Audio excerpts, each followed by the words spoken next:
Film producer Harvey Weinstein is out of jail tonight. This morning, he appeared before a New York judge facing charges of rape and a criminal sex act. Weinstein's arrest comes months after dozens of accusers came forward. Team 12's Brandon Hamilton takes a closer look at the case against him. Harvey Weinstein, from one of the most powerful figures in Hollywood to cuffs and court. Harvey, are you sorry?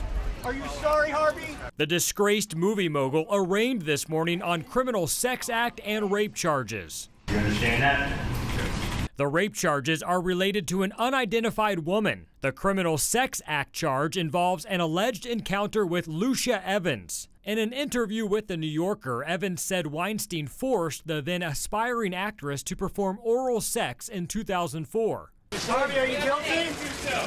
Anything you want to say, Harvey? Facing a jail bond of $10 million, Weinstein reportedly paid $1 million in the form of a cashier's check to post bail today.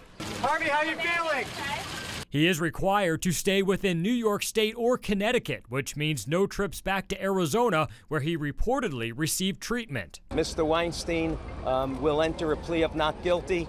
We intend to move very quickly to dismiss these charges. Weinstein denies all claims of non-consensual sex. Bad behavior is not on trial in this case. It's only if you intentionally committed a criminal act, and Mr. Weinstein vigorously denies that. At least 95 women across the world have accused Weinstein of inappropriate behavior, sparking the Me Too movement. Stop the violence! Stop! Along with New York, Weinstein is also under investigation in California and London. Today is one step closer to justice for the accusers. Brandon Hamilton, 12 News.